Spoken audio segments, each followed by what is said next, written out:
చూసాం. అంటే చాలా ఇబ్బందుల్లో ఉండింది స్కూల్ చెప్పాలంటే. అసలు నీట్నెస్ అనేది లేకుండా ఉండింది. లైబ్రరీని స్టోర్ రూమ్ చేస్తున్నారు. రూమ్స్ సరిపోక ఒక క్లాస్ రూమ్లో 2-3 క్లాసులు జరుపుతున్నారు. అంతకుముందు గత ప్రభుత్వంలో అసంపూర్తిగా నాడు నీడులో నిలిచిపోయిన రూముల్ని మేము ఈరోజు విపిఆర్ ఫౌండేషన్ ద్వారా సిఎస్ఆర్ నిధులతోనైతేనేమి ఫౌండేషన్తోనైతేనేమి ఆ రోజు నేను 15 లక్షలు ఈ స్కూల్కి అనౌన్స్ చేయడం జరిగింది. కానీ ఈరోజు 20 లక్షలు ఖర్చు పెట్టినా కూడా ఇంకా పనులు మిగిలిపోయి ఉన్నాయి. సో ఆ పనులు కూడా త్వరలో పూర్తి చేస్తామని చెప్పి కూడా నేను మీకు తెలియజేసుకుంటున్నాను. ఫుల్ ఫ్లెడ్జ్డ్గా ఈ స్కూల్ని ఇక్కడ రాజుపాలెంలో ఉన్న పిల్లలకి అందరికీ కూడా మా విపిఆర్ ఫౌండేషన్ తరఫున వేమిరెడ్డి ప్రభాకర్ రెడ్డి గారు పిల్లలకి అంకితం చేస్తున్నారని చెప్పి నేను మీకు తెలియజేసుకుంటున్నాను. అలాగే రాబోయే రోజుల్లో బెంచెస్ కూడా ఇస్తాం, సైకిల్స్ కూడా చెప్పుకున్నాం, అవి కూడా ఆర్డర్ చేసినాం, అవి కూడా ఇస్తాం.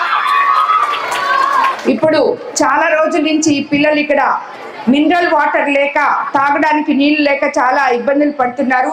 వాళ్ళ కోరిక మేరకు ఎంపీ గారు మనకి ఫౌండేషన్ తరఫున వాటర్ ప్లాంట్ కూడా ఇవ్వడం జరిగింది. ఈరోజు ఆయన లేరు, లేకపోతే ఈ ఓపెనింగ్ తప్పకుండా వచ్చుండేవాళ్ళు. కాబట్టి ఇలాగా ఈ స్కూల్ని మేము ఏం చేయాలో మన ప్రభుత్వం అధికారంలోకి వచ్చిన తర్వాత నారా లోకేష్ బాబు గారు యువ నాయకులు విద్యాశాఖ మంత్రి అయిన తర్వాత గవర్నమెంట్ తరఫున ఎన్నో అభివృద్ధి కార్యక్రమాలు స్కూళ్ళలో తీసుకొస్తున్నారు. స్కూల్స్ ఇన్ఫ్రాస్ట్రక్చర్ మార్చారు.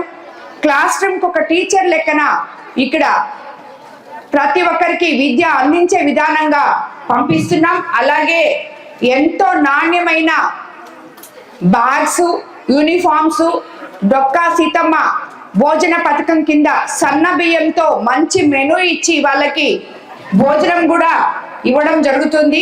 ఈ భోజనం కూడా నేను ఇప్పుడే ఇక్కడ చెప్పడం జరిగింది, హెడ్ మాస్టర్ గారికి కూడా చెప్తున్నాను ఒకసారి.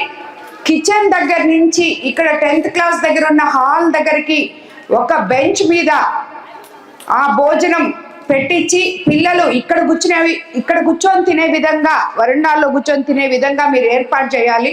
పిల్లలు వంట రూమ్ దాకా నడుచుకొని పోయి ఆ ప్లేట్ ఎత్తుకొచ్చి మళ్ళీ ఇక్కడ కూర్చొని తినే విధంగా ఉండకూడదు.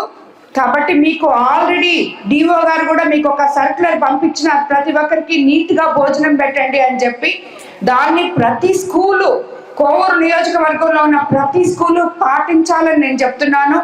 కాబట్టి పిల్లలకి వంట ఎక్కడ చేస్తారో వంట గది దగ్గరికి పిల్లలు వెళ్ళాల్సిన అవసరం లేదు.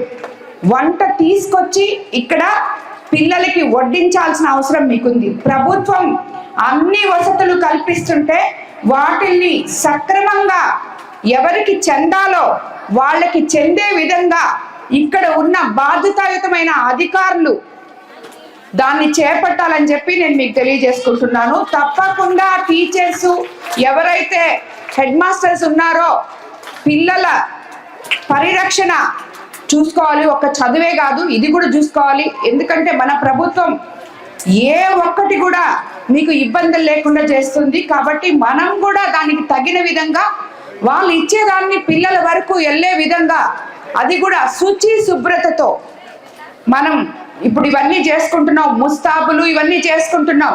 అదే ఇప్పుడే నేను హెడ్ మాస్టర్ గారిని అడిగాను, ఇంత పెయింట్ చేపించాం, రూమ్స్ చేపించాం, అన్నీ చేపించాం, గాంధీ తాత దగ్గర అక్కడ ముందుగా ఉన్న ఆ గార్డెన్ని మీరు శుభ్రం చేయించలేరా? ఒక్క రోజు ఒక మనిషిని పెడితే వాళ్ళకి డబ్బులు ఇస్తే ఒక 300-400 ఇస్తే అది అయిపోతుంది, నీట్గా ఉంటుంది దాన్ని పెడితే. కాబట్టి స్కూల్ని పరిశుభ్రంగా ఉంచుకోవడం కూడా ఒక బాధ్యత అని చెప్పి ఉపాధ్యాయులు కూడా గుర్తుపెట్టుకొని ఎలాగైనా సరే పిల్లలతో ఒక కార్యక్రమమా ఎట్లాగా స్కూల్ మొత్తం నీట్గా ఉంచేటట్టు మీరు చెప్తే వాళ్ళు చేస్తారు. సో అలాగా స్కూల్ని మొత్తం నీట్గా కూడా ఉండించుకోవాలని చెప్పి నేను తెలియజేసుకుంటున్నాను. అదేవిధంగా రాబోయే రోజుల్లో ఈ స్కూల్లో ఇంకా ఏమేమి మిగిలినాయో ఆ పనులన్నీ కూడా చేసి మా విపిఆర్ ఫౌండేషన్ ద్వారానే కంప్లీట్ చేస్తాం అతి త్వరలో అని చెప్పి మీకు తెలియజేసుకుంటూ అందరికీ ధన్యవాదాలు తెలుపుకుంటున్నాను. ఈ విధంగా కొడలూరు మండలంలో మన విపిఆర్ నేత్ర మొన్నటిదాకా ఉండింది ఫౌండేషన్ తరఫున 24 రోజులు కొడవలూరు మండలం మొత్తం తిరగడం జరిగింది. ఇందులో 8,438 మంది కంటి పరీక్షకి ప్రతి గ్రామంలో వెళ్ళి చూపించుకున్నారు. అందులో 5,706 మంది గ్లాసులు తీసుకోవడం జరిగింది. వాళ్ళకి ఎవరికైతే అవసరమో టెస్ట్ చేసి గ్లాసులు ఇవ్వడం జరిగింది. అంటే మొత్తం కొడవలూరు మండలంలో చూపించుకున్న వాళ్ళల్లోనే 68% సైట్లు ఉండడము, వాళ్ళకి గ్లాసులు ఇవ్వడం కూడా జరిగింది.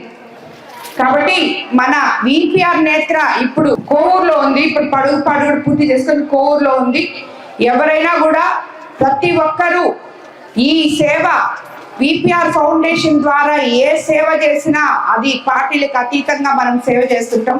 కాబట్టి ప్రతి ఒక్కరూ బస్ దగ్గరికి వెళ్ళి మీ కంటి చూపుని పరీక్షించుకోవాలి. అక్కడ డాక్టర్స్ ఉన్నారు, లేటెస్ట్ టెక్నాలజీ ఎక్విప్మెంట్ ఉందని కూడా మీకు అందరికీ నేను తెలియజేసుకుంటున్నాను.